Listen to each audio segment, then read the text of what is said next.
Brought to you by BizAnalyst by Khata Book. ना computer ना file, अब tally data on mobile बिज analyst के साथ। नहीं, जेडीयू को टक्कर किसी से भी नहीं मिल सकती। जब बिहार में उनके हाथ से लिखा हुआ नारा बिहार की सड़कों को आकर्षित कर रहा था, बिहार में बहार हो, नीति से कुमार हो, एनडीए जो जेडीयू बीजेपी मांझी जी की पार्टी समेत कई पार्टियों का संगठन है, उसकी टक्कर का कोई नया विकल्प बनाने की आवश्यकता है, मैं ऐसा महसूस नहीं करता। कांग्रेस से बात बिगड़ने के बाद क्या प्रशांत किशोर नई पार्टी बनाएंगे? ट्वीट करके उन्होंने एक जानकारी दी है और इसके संकेत अब मिलने लगे हैं। इस पर हमारे साथ बातचीत करने के लिए मौजूद हैं जेडीयू नेता केसी त्यागी। सर, उन्होंने जो ट्वीट किया है उससे किस तरीके के आपको संकेत दिखाई पड़ रहे हैं? क्या नई पार्टी बनाएंगे, नए तरीके का प्रयोग बिहार में करने की कोशिश? देखिए, कोई भी व्यक्तियों का समूह कोई भी प्रयोग करने के लिए स्वतंत्र है, इंक्लूडिंग प्रशांत जी। वो उनके ट्वीट से अगर ऐसा आभास होता है कि वो नई पार्टी का गठन करना चाहते हैं, तो चुनाव आयोग से उसका रजिस्ट्रेशन करा करके 2 साल बाद लोकसभा में और 3 साल बाद विधानसभा में चुनाव में वो सक्रिय हो सकते हैं। इससे उनको कौन रोक सकता है? लेकिन जहाँ तक बिहार बेस्ड पॉलिटिक्स का सवाल है, तो अब से 17 साल पहले अटल जी, आडवाणी जी, जॉर्ज साहब, इनके नेतृत्व में एक एनडीए का निर्माण हुआ था लालू जी के मिसरूल के खिलाफ, रूल ऑफ लॉ कायम करने के लिए, अस्पतालों की, सड़कों की, शिक्षा की व्यवस्था को दुरुस्त करने के लिए, सड़कों के नए पुलों के नए निर्माण के लिए। और हमें प्रसन्नता है और ये काफ़ी हद तक सब समाज ने स्वीकारा भी है कि बिहार में नीतीश के चमत्कारिक नेतृत्व में पिछले 17 सालों में काफ़ी प्रगति हुई है और उसका सिलसिला जारी है। जैसे बिहार में हर घर में जल का नल पहुंचाने का काम अंतिम दौर में है, वहाँ पर बिजली हर घर के अंदर जाने के अंतिम दौर में है। तो मुझे नहीं लगता कि बिहार में नवीन बिहार बनाने के लिए किसी नए प्रयोग की आवश्यकता है।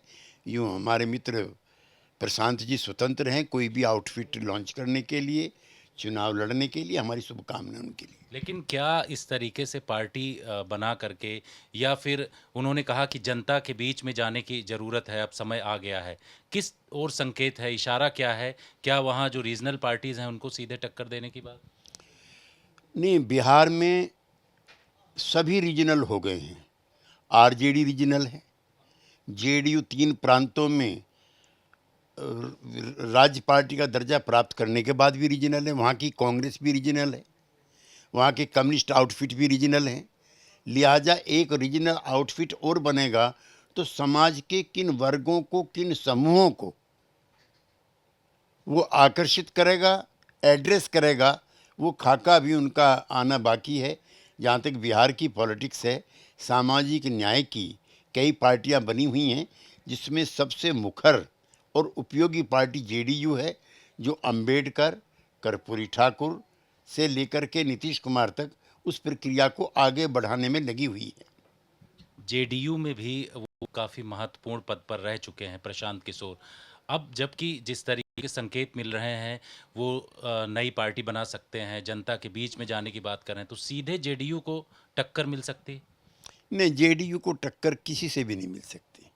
पिछले 17 साल का इतिहास है जब से हमने ये पार्टी बनाई है, इसका वोट प्रतिशत कमोबेश लगभग उतना ही रहता है।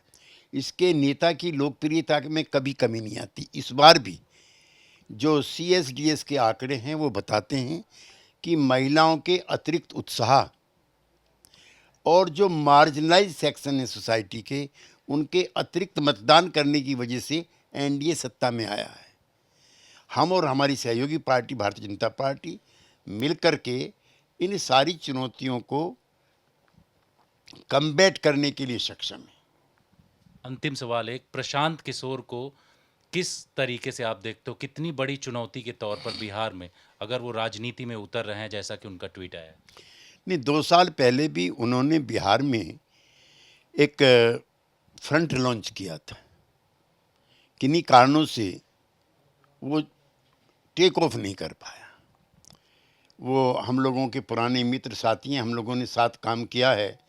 जब बिहार में उनके हाथ से लिखा हुआ नारा बिहार की सड़कों को आकर्षित कर रहा था, बिहार में बहार हो नीति से कुमार हो, तो वो आकर्षण और वो मुहावरे और नारे अभी भी पटना की सड़कों की शोभा बढ़ा रहे हैं। नए प्रयोग की आवश्यकता है। नीतीश कुमार का जो चमत्कारी नेतृत्व है उसका कोई विकल्प है। एनडीए जो जेडीयू बीजेपी मांझी जी की पार्टी समेत कई पार्टियों का संगठन है, उसकी टक्कर का कोई नया विकल्प बनाने की आवश्यकता है। मैं ऐसा महसूस नहीं करता। शुक्रिया आज तक से बातचीत करने के लिए। कैमरामैन अश्विनी हेलन के साथ जितेंद्र सिंह,